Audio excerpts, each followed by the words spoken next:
नमस्कार, सुबह 8 बजे के समाचारों में आप सभी का स्वागत है। मैं हूं बरखा बली। समाचारों में सबसे पहले हेडलाइंस। ऑपरेशन सिंदूर के बाद पाकिस्तान प्रायोजित आतंकवाद के विरुद्ध भारत के कड़े रूप से दुनिया को अवगत कराने के लिए भेजे गए सर्वदलीय प्रतिनिधि मंडलों से प्रधानमंत्री नरेंद्र मोदी ने मंगलवार को मुलाकात की। सीएम योगी ने बहराइच के लोगों को 1243 करोड़ की 384 विकास परियोजनाओं की दी सौगात। कहा, मेला सुहेल देव का लगना चाहिए, सालार मसूद का नहीं। भारतीय अंतरिक्ष प्रेमियों के लिए एक ऐतिहासिक पल अनिश्चित काल के लिए टल गया है। रॉकेट में खराबी के कारण मिशन हुआ स्थगित। जल्द ही नई तारीख की होगी घोषणा।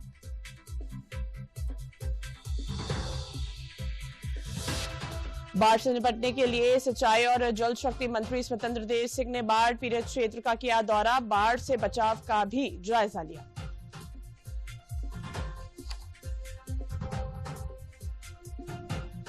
और उत्तर भारत में हीट वेव से लोगों का हाल बेहाल। राजस्थान के लिए रेड तो वहीं दिल्ली के लिए अगले कुछ दिन तक ऑरेंज अलर्ट जारी।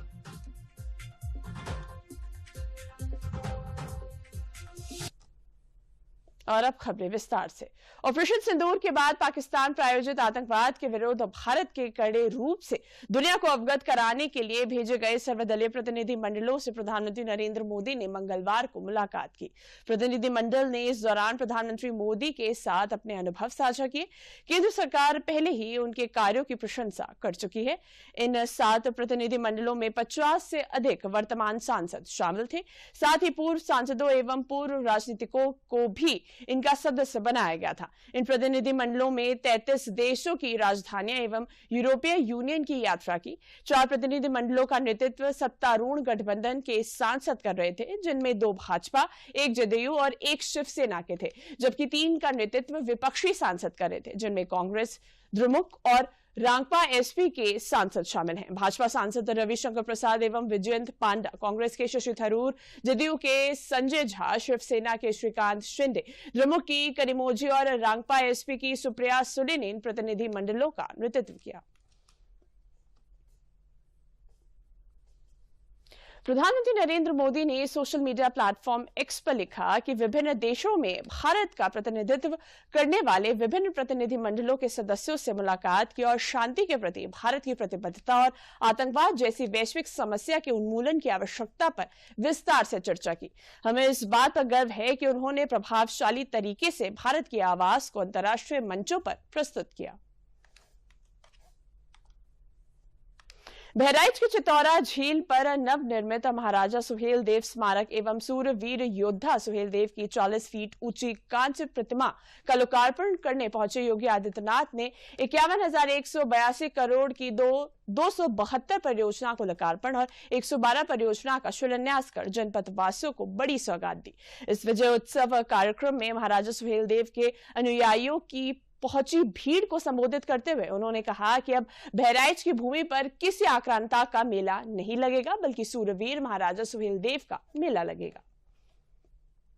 महाराज सुहेल देव को जो इतिहास में सम्मान मिलना चाहिए था, नहीं मिला, लेकिन प्रधानमंत्री मोदी जी के विरासत और विकास के इस अभियान को आगे बढ़ाते हुए डबल इंजन की भारतीय जनता पार्टी नेतृत्व की सरकार ने संकल्प लिया था कि महाराजा सुहेल देव को सम्मान मिलना चाहिए।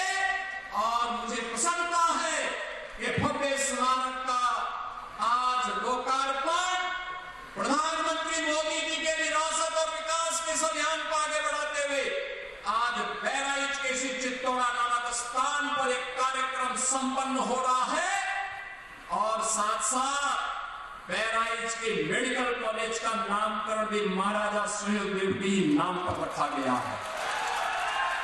महाराजा सुहेल देव के विजयोत्सव को मनाने की बात करते थे, तब कांग्रेस और समाजवादी पार्टी में होड़ लगती थी कि नहीं, काजी मियां का विवाह होना चाहिए।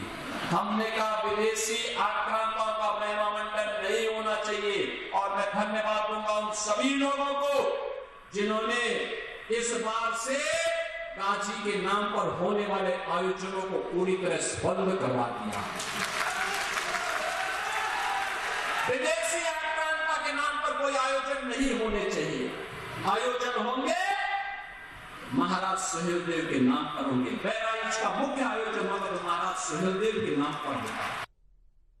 भारतीय अंतरिक्ष प्रेमियों के लिए एक ऐतिहासिक पल अनिश्चित काल के लिए टल गया है। एक्सियोम 4 मिशन, जिसमें भारतीय वायुसेना के ग्रुप कैप्टन शुभांशु शुक्ला भी शामिल थे, उनकी लॉन्चिंग फिलहाल टाल दी गई है। रॉकेट में खराबी के कारण मिशन स्थगित हो गया है। जल्द ही नई तारीख की घोषणा होगी। लॉन्च से पहले 7 सेकेंड की हॉट टेस्टिंग हुई। एक्सियोम 4 मिशन फिलहाल स्थगित कर दिया गया है।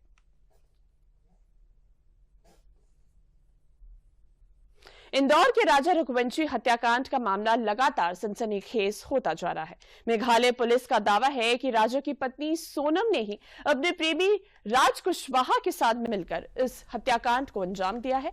मेघालय पुलिस सोनम को अपने साथ मेघालय ले गई है और हर एंगल से जांच कर रही है। इस बीच 4 अन्य आरोपियों की रिमांड भी पुलिस को मिल गई है, जिनसे पूछताछ की जा रही है। इस मामले में मेघालय सरकार में राजा और सोनम के परिवार से मेघालय की छवि खराब करने के लिए माफी मांगने की बात कही है, तो पीड़ित परिवारों ने जल्द से जल्द निष्कर्ष जांच करने की बात कही है।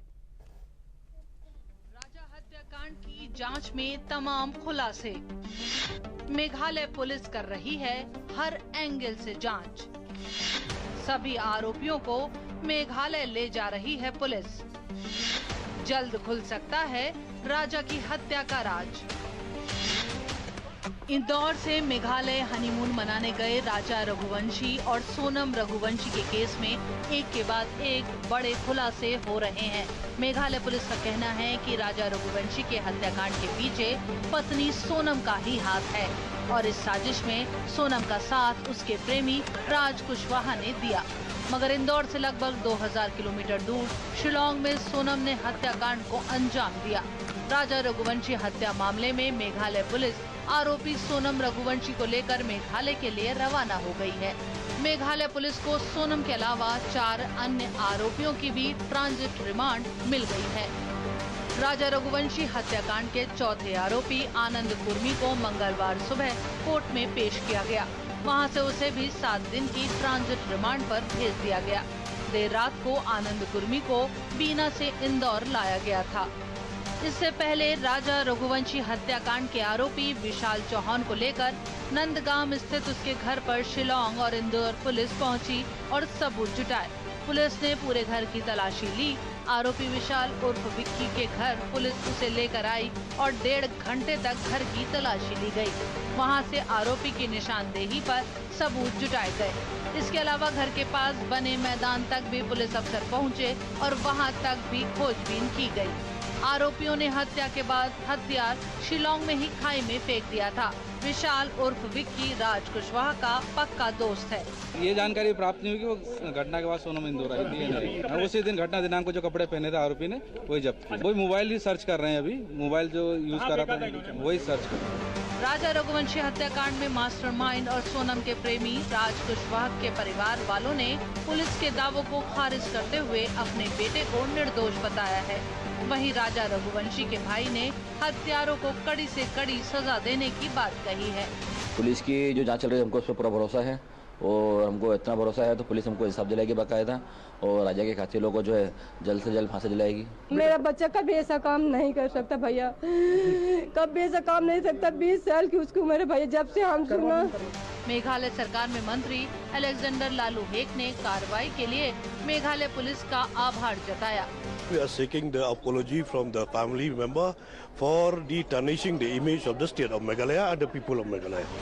गौर करने की बात है कि जांच के दौरान मेघालय पुलिस को एक सीसीटीवी फुटेज मिली जिसमें सोनम राजा से थोड़ी दूर खड़े होकर किसी से फोन पर चैटिंग कर रही थी। पुलिस ने जब सोनम की कॉल रिकॉर्ड्स खंगाली तो आरोपियों का सुराग मिला। सभी आरोपियों की लोकेशन इंदौर में मिली, जिसके फौरन बाद पुलिस एक्शन मोड में आ गई। तो देखिए, नरेंद्र मोदी सरकार के 11 साल पूरे होने पर देखते हैं उससे जुड़ी कुछ खास खबरें।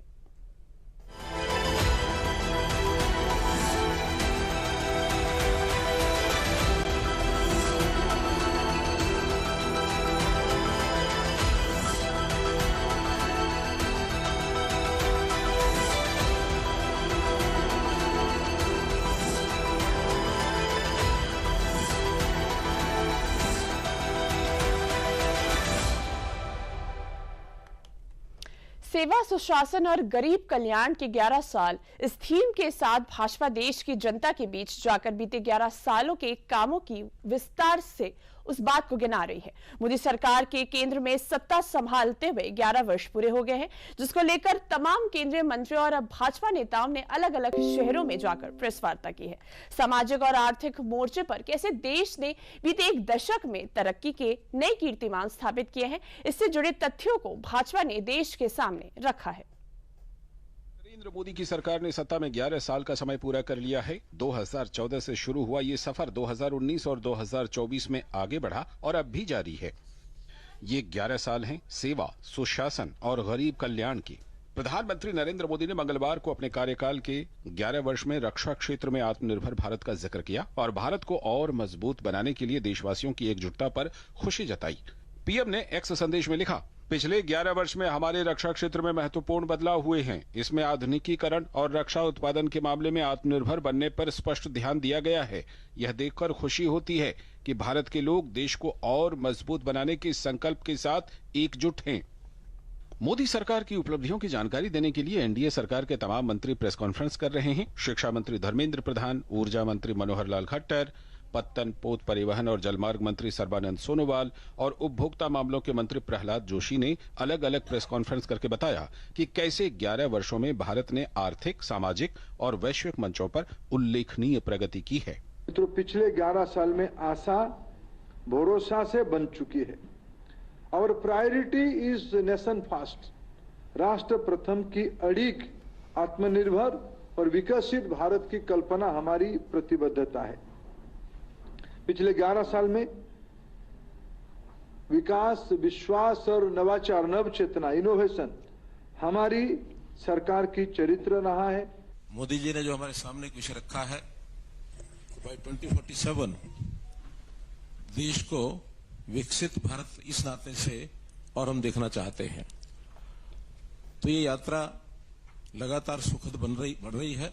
To make North East one of the leading important kind of zone for the entire country, and ultimately Honorable Prime Minister has given very clear direction that in the near future Northeast must be the important hub of the entire Southeast Asia. I can say this is the युग प्रवर्तक 11 साल है, जहां तक stable government, able leadership, because of the stability and ability, इससे आधार पर growth अच्छा हुआ है। वहीं केंद्रीय मंत्री जी किशन रेड्डी और केंद्रीय मंत्री किरेन रिजिजू ने भी प्रेस कॉन्फ्रेंस करके बताया कि कैसे पीएम मोदी ने सेवा और समर्पण के साथ देश की सेवा की है और सभी को साथ लेकर आगे बढ़े हैं। मोदी जी विश्वास दिया है, जो मेहनत किया है अभी तक उससे ज्यादा और मेहनत आने वाले इस 4 साल में काम करके, जो देश के सेवा में और डेडिकेशन का काम करने के लिए पूरे एडमिनिस्ट्रेशन को और मिनिस्टर्स को साथ लेकर आगे बढ़ने के लिए निर्णय किया है। प्रधानमंत्री गरीब कल्याण अन्न योजना ये शुरुआत किया था कोविड के समय में। प्राइम मिनिस्टर ने बोला कुछ भी करना है मगर हिंदुस्तान का कोई भी गरीब खाली पेट नहीं सोना चाहिए, हम ये स्कीम लागू करेंगे। और कैबिनेट में आया और हम लोगों ने इसको पारित किया और आज गांव तक पहुंच रहा है। तमाम भाजपा नेताओं ने भी अलग अलग शहरों में प्रेस कॉन्फ्रेंस की और सरकार की उपलब्धियों को देश के सामने रखा। इंदिरा जी से लेके सोनिया जी तक, राजीव जी से राहुल जी तक, ये परिवार और पार्टी गरीबी हटाओ के नारे लगाती रही, गरीबी नहीं मिटा पाई। लेकिन गरीब मां के बेटे नरेंद्र मोदी जी ने, जिन्होंने गरीबी देखी है, उन्होंने 25 करोड़ गरीबों को गरीबी रेखा से बाहर निकालने का कार्य पिछले 11 सालों में किया। सुशासन के 11 साल गरीब कल्याण को समर्पित, कृषि कल्याण को समर्पित, महिला उत्थान को समर्पित। भाजपा के कार्यकर्ता आज आनंदित मन से नरेंद्र मोदी जी को अपनी ओर से आभार व्यक्त करते हैं। नरेंद्र मोदी के नेतृत्व में केंद्र सरकार ने 11 साल पूरे कर लिए हैं। यह यात्रा सेवा, सुशासन और गरीब कल्याण के मंत्र पर जारी है। समाचारों में आगे बढ़ने से पहले लेते हैं एक विराम।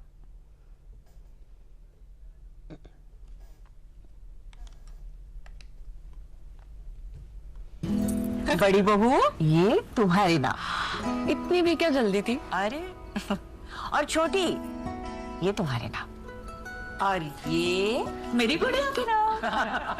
पर दादी, हाँ? आपके नाम? सब कुछ मैंने बैंक, लॉकर, फिक्स डिपॉजिट सब में इन्हें ही तो नॉमिनी बनाया है। कल जब मैं ना रहूं तब पैसे मिलने में इन्हें आसानी हो। चुप चुप बोलो। क्या? आरबीआई कहता है जानकार बनिए, सतर्क रहिए। समाचारों में आगे बढ़ते हैं। बाढ़ से निपटने के लिए श्रावस्ती में किए गई तैयारियों का जायजा लेने के लिए सिंचाई और जल शक्ति मंत्री स्वतंत्र देव सिंह पहुंचे। उन्होंने राप्ती नदी पहुंचकर बाढ़ पीड़ित क्षेत्र का दौरा किया और बाढ़ से बचाव का भी जायजा लिया। उन्होंने कहा कि नेपाल से हर साल बड़ी मात्रा में पानी छोड़ा जाता है, जिससे श्रावस्ती, बलरामपुर, बहराइच, सिद्धार्थनगर होते हुए गोरखपुर में राप्ती बड़ी तबाही मचाती है। इस बाढ़ से निपटने के लिए हम लोग सभी जिलों का दौरा कर रहे हैं और वहां की व्यवस्था जानने की कोशिश कर रहे हैं। संभावित बाढ़ से निपटने के लिए भी हम लोग पूरी तरीके से तैयार हैं। वहीं सभी अधिकारियों को बाढ़ से संभावित परियोजनाओं को 15 जून तक पूरा करने का निर्देश दिया गया है। मेन समस्या रहती है श्रावस्ती है, बलरामपुर है। 17 से बहुत काम से जब से सरकार आई है बहुत काम हो रहा है, फिर भी राप्ती में और बाकी नदियों में भी यहाँ भयंकर पानी आने के कारण मान लो क्षमता इसकी 45,000 क्यूसेक की है तो कभी 1 लाख क्यूसेक आ जाती है, कभी 1.25 लाख क्यूसेक आ जाती है। कभी कभी पर्याप्त पानी आ जाने के कारण कठिनाई रहती है, लेकिन फिर भी सिंचाई विभाग के द्वारा माननीय योगी जी के नेतृत्व में राज्य के अंदर हमारी लगभग 433 के आसपास परियोजना चल रही, लगभग 1600 परियोजना पूर्ण की है। प्रयागराज में केंद्रीय मंत्री एसपी सिंह बघेल ने कहा कि कौशाम्बी की घटना की निष्कर्ष जांच के लिए जांच हो रही है। डीजीपी के निर्देश पर एडीजी ने पीड़ितों से मुलाकात की और एसआईटी जांच, दोबारा मेडिकल व 164 बयान की मांग की गई। अखिलेश यादव के डिप्टी सीएम वाले बयान पर बघेल ने पलटवार करते हुए कहा कि विपक्ष बिना तथ्य के भ्रम फैला रही है। कौशाम्बी की घटना के लिए आए हैं, न्याय मांगने के लिए आए हैं। उत्तर प्रदेश सरकार का या दिल्ली के सरकार का कोई भी मंत्री इन्वेस्टिगेशन को प्रभावित करने का प्रयास करता है तो पुलिस को नहीं करना चाहिए।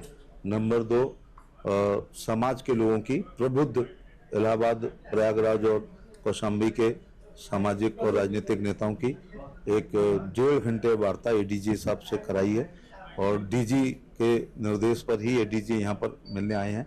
और हमारी मांग है कि एसआईटी से जांच हो, रीमेडिकल हो, 164 के बयान दोबारा हम लोग जाएंगे उसके लिए।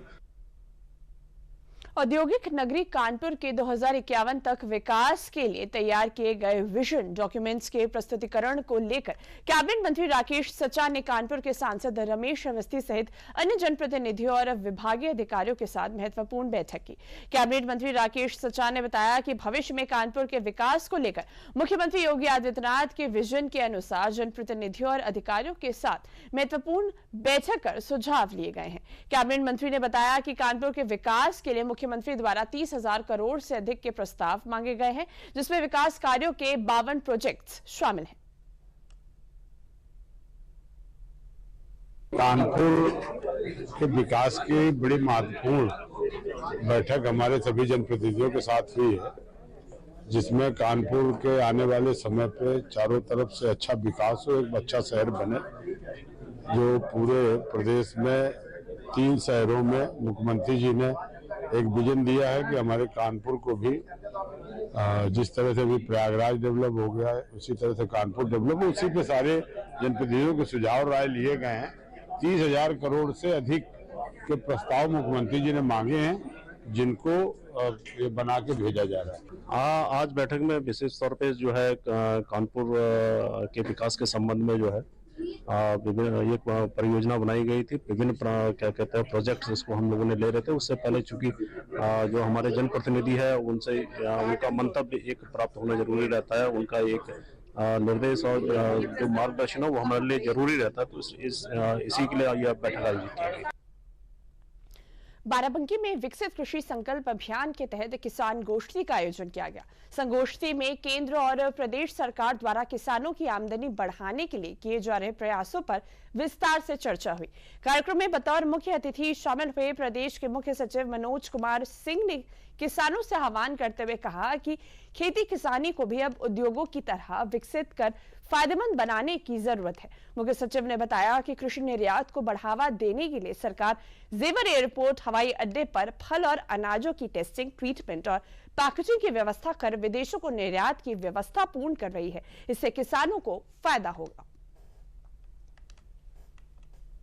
और 29 मई से लेकर 12 जून तक हर 2-3 गांव के ऊपर किसानों को इकट्ठा करके और उनके बीच ये गोष्ठी संपादित की जा रही है। मुख्य इसका मकसद जो है वो उनकी आमदनी को बढ़ाना है। वैज्ञानिकों द्वारा जो नए नए खोज किए गए हैं लैब में, उसको लैंड तक ले जाना है, यानी किसानों के बीच उस जानकारी को ले जाना है ताकि उनकी आमदनी बढ़ सके और वो खेती को नए और बेहतर नज़रिए से देख सकें और नए तरीके से कर सकें। एनटीपीसी विंध्याचल जो देश की सबसे बड़ी बिजली परियोजना है, उससे सामाजिक दायित्व के तहत कई नई पहल शुरू की है। परियोजना ने आसपास के गांव की 120 पिछड़े तबके की बालिकाओं को 1 महीने की निःशुल्क आवासीय प्रशिक्षण सुविधा दी है। इस कार्यक्रम में न केवल शिक्षा बल्कि लड़कियों के शारीरिक, मानसिक और मनोवैज्ञानिक विकास पर भी जोर दिया गया है। कार्यकारी निदेशक ई सत्यफणी कुमार ने बताया कि ये पहल बेटी बचाओ बेटी पढ़ाओ अभियान से प्रेरित है और इसका उद्देश्य बालिकाओं को आत्मनिर्भर बनाकर उन्हें समाज में बदलाव का वाहक बनाना है। इसीलिए हम आसपास का गांव से गवर्नमेंट स्कूल का लगभग 25 स्कूल से 20 गांव से 25 स्कूल से में लगभग 120 बच्चियों को लेके हम सेलेक्ट करके इधर ये प्रोग्राम में लेके आता है। उनको 4 वीक का एक ट्रेनिंग देता है ऑलराउंड डेवलपमेंट के लिए।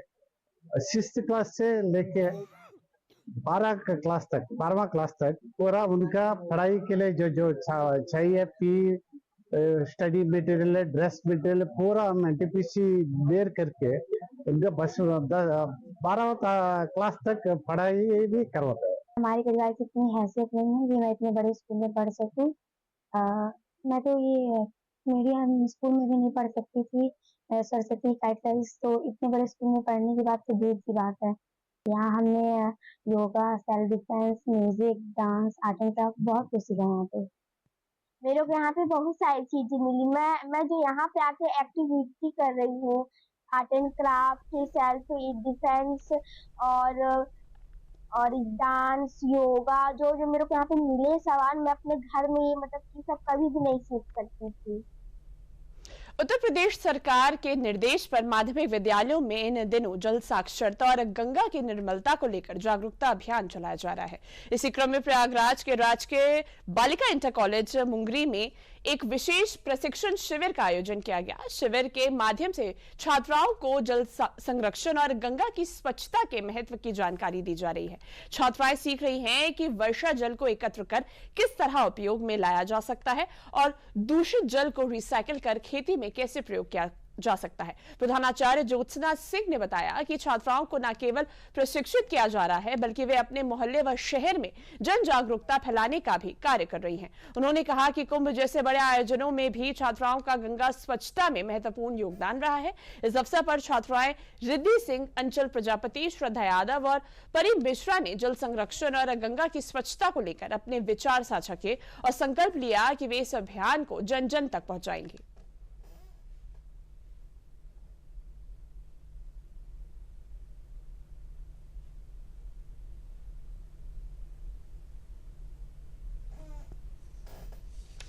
बच्चों के लिए आवश्यक ये है कि हम अपने घरों में ही विभिन्न क्रियाकलापों के दौरान गैलनों पानी वेस्ट कर देते हैं। उसको साफ पानी, स्वच्छ पानी नालियों में बह जाता है, जिसका अपव्यय होने के कारण हमारे लिए फिर वो जल का पुनर्चक्रण बहुत मुश्किल से हो पाता है। तो इसके लिए हमने बच्चों को बहुत तरीके की, जैसे जो वृक्षारोपण करवाया, उसके अंदर ड्रिप इरिगेशन कि बोतलों में अगर वो छेद करके छिद्रों के द्वारा अगर जल को डालते हैं तो थोड़े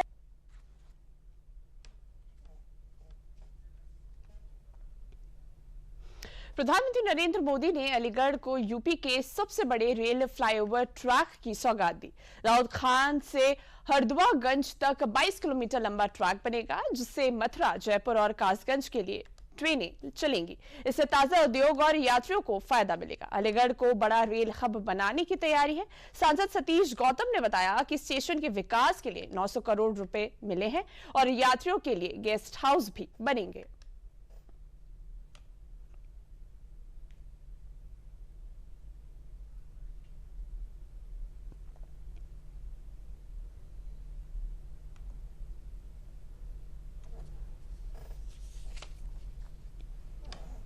अलीगढ़ स्मार्ट सिटी का में पास हुआ है और आज अलीगढ़ रेलवे स्टेशन के लिए 900 करोड़ रुपए माननीय मंत्री जी अश्विनी वैष्णव जी के द्वारा स्वीकृत किए गए हैं। अलीगढ़ में 22 किलोमीटर लंबा ट्रैक होगा, ऊपर फ्लाईओवर, उस पर ट्रेन चलेगी। दाऊद खान स्टेशन से लेकर हरदुआगंज तक, वहां तक ऊपर ट्रैक पर ट्रेन चलेगी। दूसरा, अलीगढ़ से कासगंज को कनेक्ट किया जा रहा है और अलीगढ़ से मथुरा के लिए कनेक्ट करते, जयपुर के लिए भी अलीगढ़ से ट्रेन होगी। देखिए, ये बहुत बड़ी सौगात अलीगढ़ को मिली है। माननीय प्रधानमंत्री जी के सेवा और सुशासन के जब 11 वर्ष पूरे हुए हैं, तो ऐसे में अलीगढ़ को एक 900 करोड़ रुपए की सौगात मिली है, जिससे कि अलीगढ़ के रेलवे स्टेशन से अभी तक हम लोग कासगंज और मथुरा नहीं जा पाते थे और वहाँ के लिए कोई ट्रेन डायरेक्ट नहीं थी, और जिसके कारण अलीगढ़ जो है दक्षिण के राज्यों से नहीं जुड़ा हुआ था। अब यहाँ से बम्बई और दक्षिण के राज्यों में जाना आसान हो जाएगा। अलीगढ़ से पूर्व में पहले मथुरा, आगरा जाना पड़ता था। अगर आपको कहीं टूर पे जाना है, व्यापार के सिलसिले में जाना है, महाराष्ट्र जाना है, गुजरात जाना है या कहीं और जाना है, तो अब सीधे व्यवस्था वहाँ हो जाएंगी। और दूसरा, वहाँ से जब यात्री यहाँ अलीगढ़ के स्टेशन पर आएंगे तो उन्हें लगेगा कि अलीगढ़ वाकई में स्मार्ट होता जा रहा है। दिल्ली एनसीआर समेत समूचा उत्तर भारत इस समय भीषण गर्मी की चपेट में है। तमाम शहरों में पारा 40 से 45 डिग्री को भी पार कर गया है, तो कई राज्यों में गर्मी का रेड, येलो और ऑरेंज अलर्ट भी जारी किया गया है। गर्मी और लू के चलते सामान्य जनजीवन खासा प्रभावित हुआ है।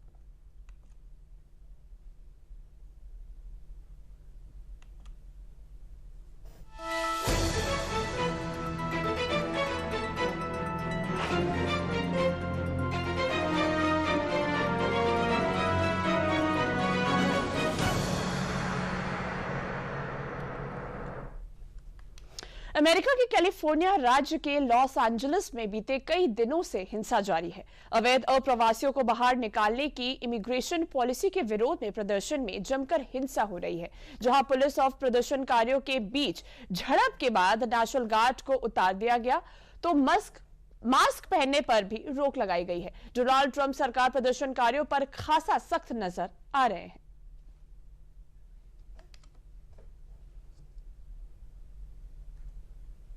तो समाचारों में अभी के लिए बस इतना ही। मुझे दीजिए इजाजत। नमस्कार।